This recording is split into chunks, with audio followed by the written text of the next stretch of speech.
یا ایھا الذین آمنو، اے لوگو جو ایمان لائے ہو. یا ایھا الذین آمنو. ابن مسعود کیا کہتے ہیں اس کے بارے میں کہ جب اللہ تعالی ایمان والوں کو ایمان کے واسطے سے پکارے تو کیا کرنا چاہیے ایمان والوں کو جواب میں؟ سنی انسنی، غور سے سننا چاہیے تاکہ اگر کوئی کام کرنے کے لیے کہا جا رہا ہے تو کر گزرے، اور اگر کسی چیز سے منع کیا گیا ہے تو اس سے رک جائیں. سمعنا و اطعنا. یا ایھا الذین آمنوا اذکروا اللہ، ذکر کرو اللہ کا، ذکرا کثیرا، ذکر بہت زیادہ. 100 دفعہ، 1000 دفعہ، 1,00,000 دفعہ. کثیرن کا کیسے ڈیفائن کریں گے؟ کثیرن کو تعداد مقرر کر کے. ذکرن کثیرا، بہت زیادہ، بہت زیادہ. اور کثیر بھی کس کے وزن پر ہے؟ فعیل کے وزن پر، مبالغہ کثیرہ، بہت کثرت سے. کیونکہ ذکر دل کی زندگی ہے، اور ذکر یاد ہوتی بھی کہاں ہے؟ دل میں ہوتی ہے. اس کا سورس اور منبع اور جگہ اور ٹھکانہ دل ہے. چاہے زیادہ ہو یا کم ہو، وہ سب دل ہی کے اندر ہے. اور ذکر کا اپوزٹ کیا ہے؟ غفلت. یا دل جاگتا ہوگا یا سو رہا ہوگا، یا یاد کر رہا ہوگا یا پھر غافل ہوگا. دو میں سے ایک حال ہے. یہ نہیں ہو سکتا کہ انسان غافل ہو اور پھر کہے میں تو اللہ کو یاد کرتا ہوں. نہیں، یہ دو اپوزٹ چیزیں. تو ذکرن کثیرا کس لیے ہے؟ تاکہ تمہارا دل زندہ رہے، جاگتا رہے ہر دم. کیونکہ اگر دل کام کرنا چھوڑ دے تو پھر کیا ہوتا ہے؟ موت ہے، کچھ بھی نہیں. دل کے لیے ذکر اتنا ہی ضروری ہے جتنا خون ضروری ہے اس کو پمپ کرنے. اگر خون ہی نہ رہے جسم میں تو دل کیا کرے گا؟ کچھ بھی نہیں. تو اذکر اللہ ذکرن کثیرا. اور اہل ایمان کی صفت بھی کیا بتائے گی سورۃ الاحزاب میں ہی؟ والذاکرین اللہ کثیرا والذاکرات. مومن عورتیں اور مرد دونوں ہی بہت زیادہ اللہ کا ذکر کرتے ہیں.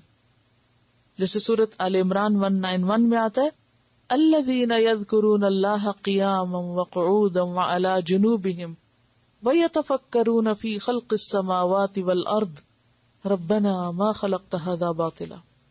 تو کثیرن میں کیا ہے؟ قیاما وقعودا وعلی جنوبہم، یعنی ہر حال میں. جیسے حدیث میں بھی آتا نا لا یزال لسانک رطبا من ذکر اللہ، تمہاری زبان ہر لمحے اللہ کے ذکر سے تر رہے.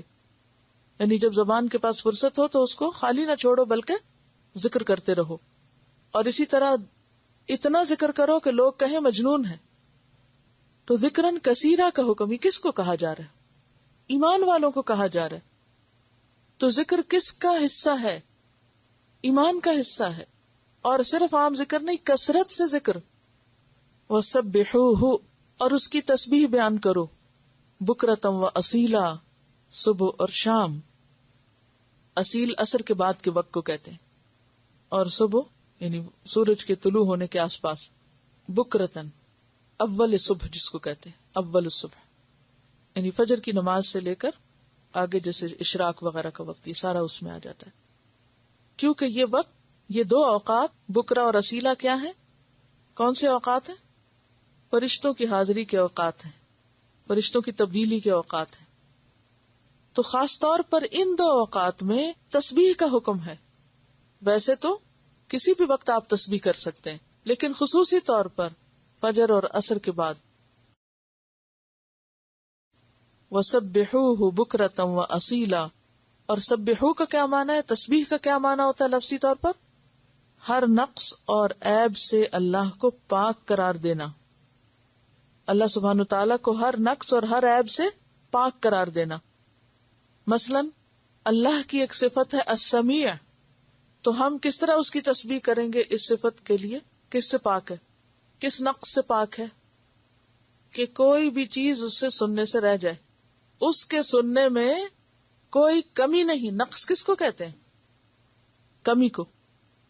جیسے آکسیجن کی کمی سے آپ کی کنسنٹریشن میں کمی ہو رہی ہے، اللہ کو ایسا کوئی مسئلہ نہیں، وہ ہر دم سنتا ہے.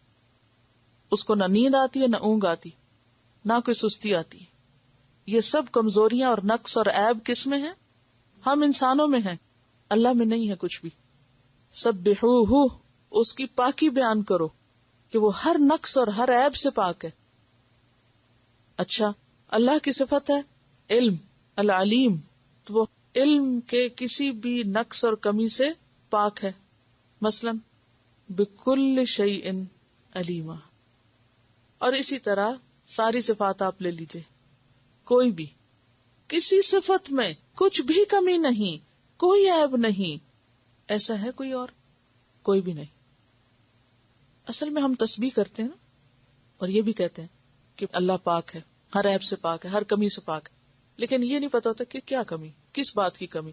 بس کہے جاتے ہیں کمی سے پاک، عیب سے پاک.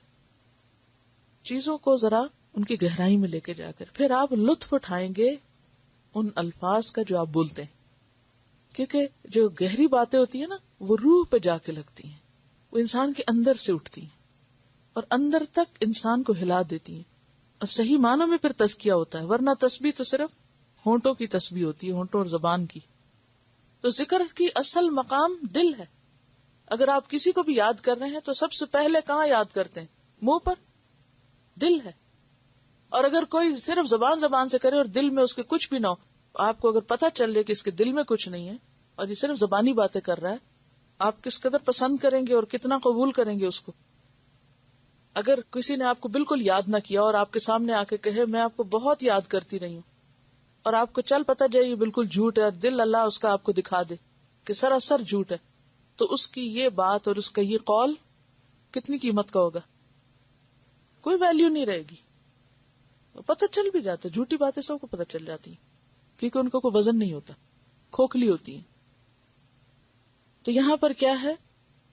وَسَبِّحُوهُ بُكْرَةً وَأَصِيلًا، بُكْرَةً وَأَصِيلًا. اور خاص طور پر وہ صبح شام کی دعا میں جو آپ کو وہ جو تسبیح بتائی گئی بتائی تھی، سبحان اللہ وبحمدہ عدد خلقہ ورضا